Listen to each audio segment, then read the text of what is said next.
Spain is back to their absolute best, dominating Euro 2024. La Roja have finally exercised their World Cup 2022 demons.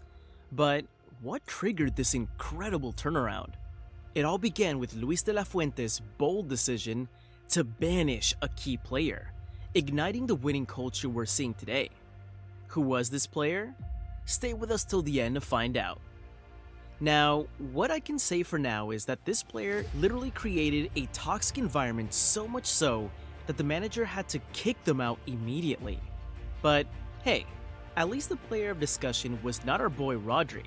See, the Oxford Languages Dictionary describes persistence as the following: the fact of continuing in an opinion or a course of action in spite of difficulty or opposition.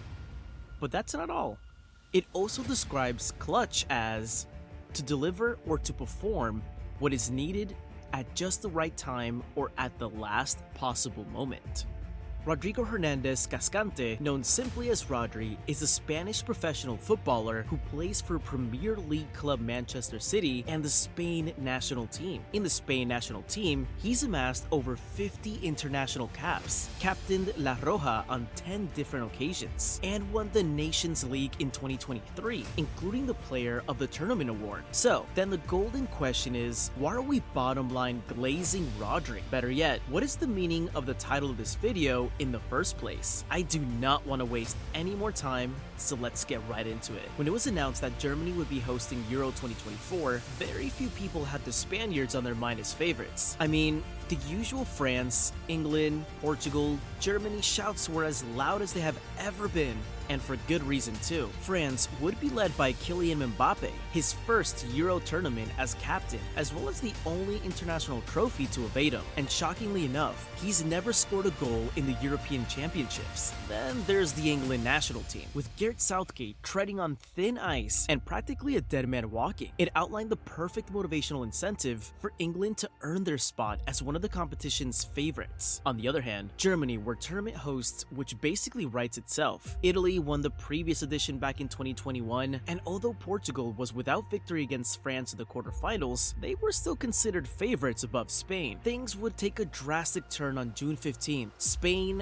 hammered Croatia 3-0, sending fans into a frenzy that might have had them thinking, why do Rodri and Spain persist in this year's Euro 2024? Prior to the defeat against Manchester United in the FA Cup final, Rodri had gone 74 games without losing.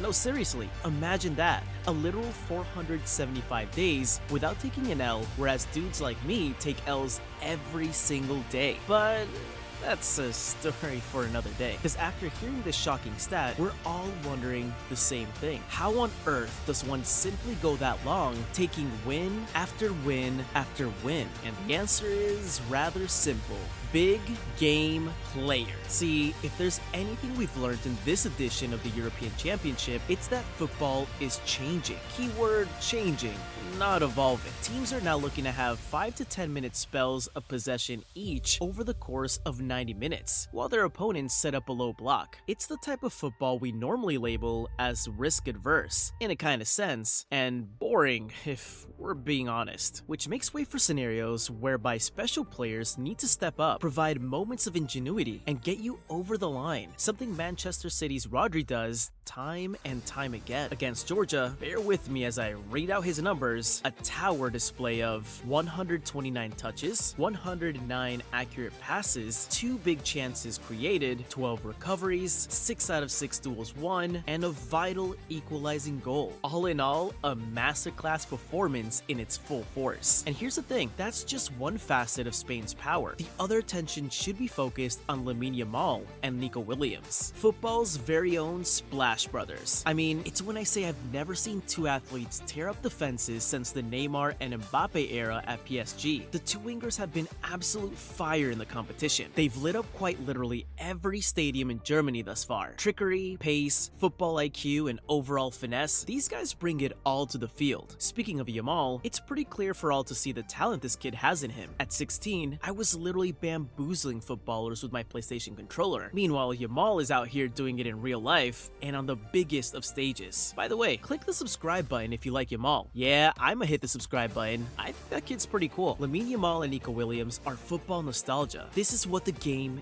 needs. Real wingers on demon time. Lamine Yamal has created a total of 25 chances, the most by any teenager and player in the entire tournament. It's no wonder he's up for the Playmaker Award as the top assister in the tournament thus far. If the kid clinches the award, he'll become the first teenager to do so in a major tournament. When I saw Lamine Yamal play, I could not believe that he was just 16 years old. What I've seen of him does not indicate his age. That is major praise coming from one of the best players in the world. Praise needs to be directed at the Spanish manager, Luis de la Fuente, too. Immediately after taking over, his decision to leave out one of Spain's most important players made national headlines. As if that wasn't shocking enough, de la Fuente would take things a step further and banish Real Madrid midfielder Dani Ceballos. According to sources, Ceballos was engaged in a scuffle with rival teammate Gavi of Barcelona and worsened tensions by bringing up club affairs to the international camp, something both Gavi and Luis de la Fuente did not appreciate. Now, in the aftermath, it is clear the team is in better harmony and with positive morale. However, de la Fuente's winning formula stretches beyond the dressing room. From texting backroom staff members on holiday to formally meeting players' families, the manager was set on providing a healthy atmosphere for his team to thrive, which has been very evident as Spain are the only team to reach the semifinals with a 100% win record. The last time the Spaniards lost a game was against Scotland, right at the beginning of de la Fuente's tenure. Since then, they have gone more than 20 games unbeaten, even winning the Nations League in the process. From Iniesta to Pedri, Xavi to Gavi, Busquets to Rodri, Fabregas to Fabian Ruiz, the new generation are slowly instilling a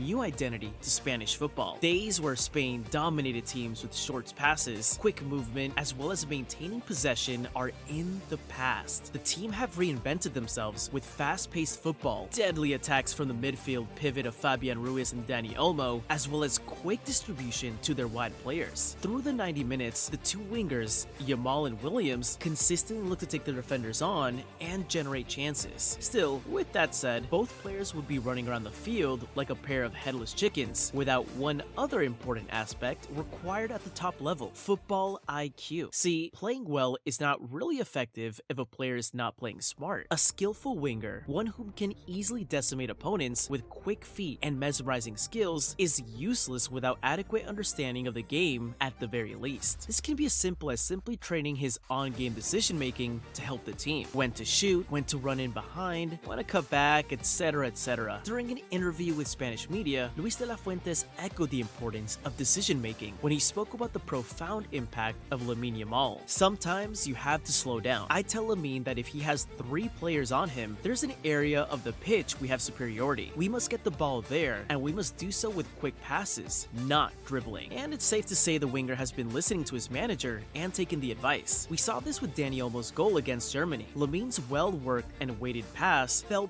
perfectly for the late-arriving midfielder who tiptoed unmarked in Germany's penalty box. Yamal now sits joint at the top with the most assists, showing to all the threat of Spain's attacking prowess. Curious to know what the fans think? What did you make of the video? Will Spain progress and lift the European Championship come July 14th? How much will they rely on the presence of Rodri to get them to the promised land? And be sure to let us know your thoughts on the performances of both Yamal and Williams.